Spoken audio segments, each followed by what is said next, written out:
La caractéristique du travail dans le monde numérique qui nous entoure, c'est qu'il y a une sorte de continuum entre le travail qu'on réalise dans le monde privé et le travail professionnel.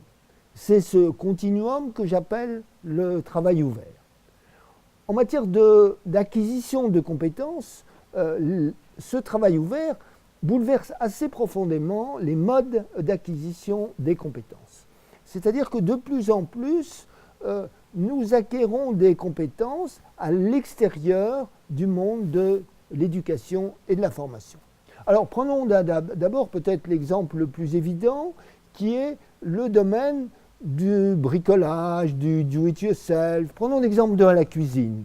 Eh bien, aujourd'hui, on apprend très largement à faire des recettes sur le net, à travers des blogs ou même éventuellement des groupes Facebook, des pages YouTube où on voit la réalisation de ces recettes. Il en est de même en ce qui concerne le bricolage. Mais ce qui est intéressant, c'est que ces compétences, elles peuvent se professionnaliser. Par exemple, j'ai interviewé une personne qui, à côté de son métier, est chineur et il vend des sacs de luxe, type sac Hermès. Eh bien, c'est sur des vidéos YouTube qu'il a appris à distinguer un vrai sac Hermès d'un faux sac Hermès. Bon, compétence mineure, me direz-vous. Mais prenons un autre exemple d'une compétence déjà beaucoup plus importante. C'est quelqu'un qui réalise, qui construit une maison dans une zone où il y a des tremblements de terre potentiels.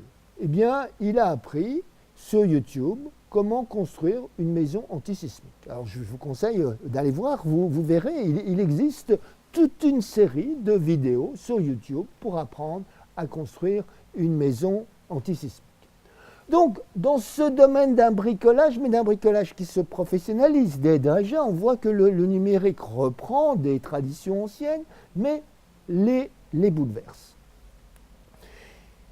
Les bouleversements sont évidemment beaucoup plus grands quand il ne s'agit pas de compétences que traditionnellement l'école ou l'université n'apportait pas ou apportait marginalement, mais qui sont des compétences de base fournies par l'université. L'informatique en est évidemment le plus bel exemple. Dans une enquête internationale réalisée par une société américaine il y a un peu plus d'un an, on demande aux informaticiens comment avez-vous appris à coder. Eh bien, environ les 3/4 d'entre eux disent j'ai appris à coder en auto-apprentissage, par moi-même, en cherchant des compétences sur le net. Et par contre, ce n'est que 69% qui ont appris également à l'école ou à l'université. Donc, on voit qu'en matière informatique, déjà, l'auto-apprentissage domine par rapport à notre système de formation. Alors ensuite, ceux qui ont appris en auto-apprentissage, on leur demande où allez-vous, sur quel site allez-vous. Alors, en numéro 1, ils citent un site informatique, Stack Overflow, très réputé dans le monde informatique. Et en numéro 2, mais c'est ça qui est le plus étonnant, ils citent YouTube. Donc, près des 2/3, 64% exactement, des informaticiens disent qu'ils ont appris, qu'ils ont développé certaines compétences sur YouTube. Et j'ai fait l'expérience en regardant comment on pouvait apprendre le logiciel Python, et je me suis aperçu qu'il y avait plusieurs dizaines de milliers de vidéos qui vous permettent d'apprendre Python sur YouTube. Donc, des lieux où on présente des formations de façon non organisée, ce n'est pas des MOOC, ce n'est pas des sites universitaires, effectivement, sont en train d'occuper une place extrêmement importante.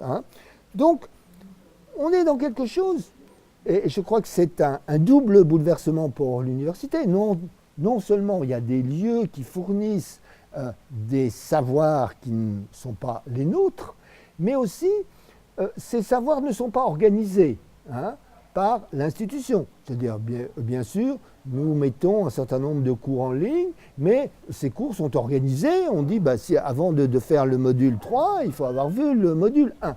Tandis que là, effectivement, ces informaticiens ou ces futurs informaticiens recherchent des compétences selon un rythme qui est le leur. Alors je crois que c'est quelque chose qui va au-delà de l'informatique.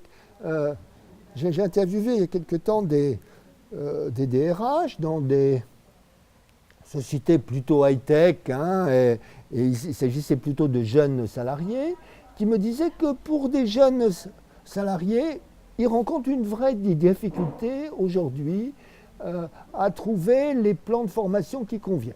C'est-à-dire de plus en plus, ces jeunes salariés disent, écoutez, nous, on n'a aucune envie d'aller aux formations que vous nous proposez.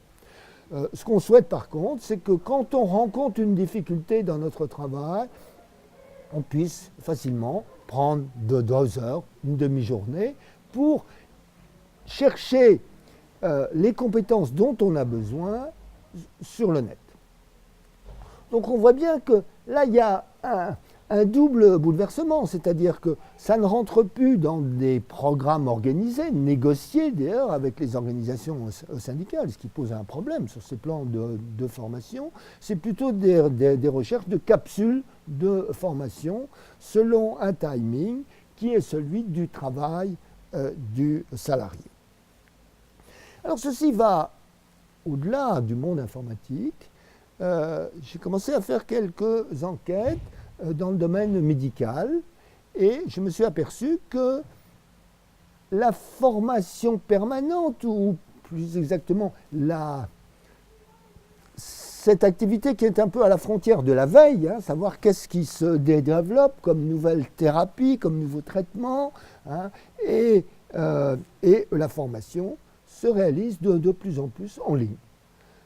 Par exemple dans des groupes Facebook, plus ou moins fermés, où ces professionnels de santé, médecins, chirurgiens dentistes, vont très régulièrement. J'ai interviewé un chirurgien dentiste qui m'expliquait qu'il passait une bonne demi-heure par jour sur quelques groupes Facebook pour s'informer, mais éventuellement se former à de nouveaux traitements. D'ailleurs, ça a aussi des conséquences sur les personnes qui présentent ces nouveaux traitements. L'un d'entre eux, alors on est d'abord dans des groupes déjà internationaux. Dans cette petite communauté de dentistes, le dentiste le plus renommé était un Ukrainien et qui donc met régulièrement des vidéos en ligne. Et comme effectivement c'est pas très facile de présenter une opération dentaire, il a pris un adjoint qui est capable d'organiser, de faire des vidéos, disons à peu près présentables, on va dire, d'une bouche, de dents gâtées qui se transforment en des dents merveilleuses.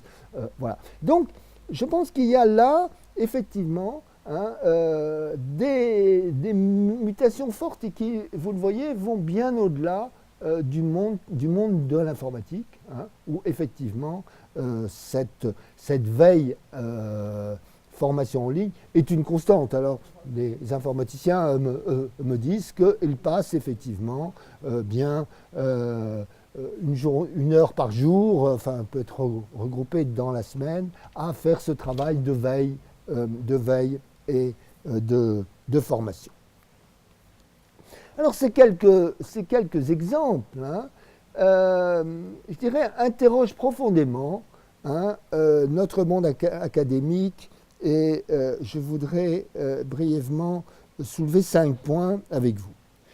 La première, c'est que évidemment, ça met en concurrence les universités et les écoles avec des mondes complètement extérieurs. Hein. Je prenais la formation à Python. L'un des formateurs renommés sur Python est un YouTuber indien, hein, qui est complètement extérieur au monde académique, hein, enfin, ou qui paraît relativement extérieur. Il faudrait regarder plus attentivement. Hein. Et d'ailleurs, quand on regarde l'audience de ces vidéos, on s'aperçoit qu'on va les trouver d'ailleurs notamment dans des pays où les institutions de formation sont plus faibles. Hein. Donc, une concurrence nouvelle. Mais au-delà de la concurrence, ça pose la question de la validation des compétences. Hein. Traditionnellement, c'est même des fonctions majeures, hein, des universités et des écoles. Nous délivrons des diplômes qui certifient la compétence de nos étudiants. Là, quand on se forme par soi-même, qui valide les compétences? Eh bien, on commence à voir des entreprises, et je pense notamment à une entreprise américaine, qui offre ce type de validation pour des développeurs, hein, et qui fait des sortes de petits concours, hein, avec des problèmes de développement, et en fonction de la façon dont vous avez répondu à ces problèmes, eh bien, cette entreprise vous accorde une sorte de note, hein, et ensuite vous pouvez vous présenter sur le marché du travail en disant, ben voilà, j'ai telle note, hein, de cette institution. Donc finalement, il y a une double concurrence dans la délivrance de la formation et concurrence dans l'établissement, hein, de la validation des compétences. Troisième problème qui interroge les universités, me semble-t-il, c'est que nous sommes habitués à présenter des cours. Un cours, ça a une leçon, plusieurs leçons, enfin, on rentre dans un itinéraire de formation. Or, une demande très forte aujourd'hui est plutôt des demandes pour des capsules de formation. Hein.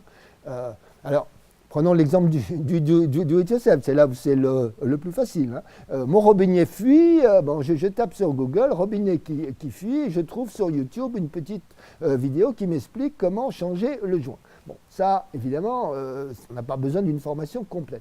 Mais quand il s'agit d'un cadre de marketing, hein, qui rencontre tel ou tel problème et qui simplement cherche une capsule de formation, là, ça nous remet en cause beaucoup plus profondément, car nous sommes plutôt habitués à faire un cours de marketing complet. Quatrième problème, c'est la question de la VAE. S'il y a un continuum entre activité privée et activité professionnelle, eh bien, je crois que nous sommes confrontés à une transformation probablement de la VAE. Comment intégrer dans nos VAE des compétences qui ont été acquises dans la vie privée, hein. Le fait d'avoir développé un logiciel dans une communauté de développeurs libres. Alors ça, c'est relativement plus intégré dans le monde informatique. Mais dans d'autres problèmes, hein, eh bien, on le voit par exemple avec les chauffeurs de VTC. Finalement, j'ai appris à conduire comme conducteur privé. Et avec ça, je veux en faire une activité professionnelle. Donc, la VAE doit intégrer, hein, des activités beaucoup plus larges.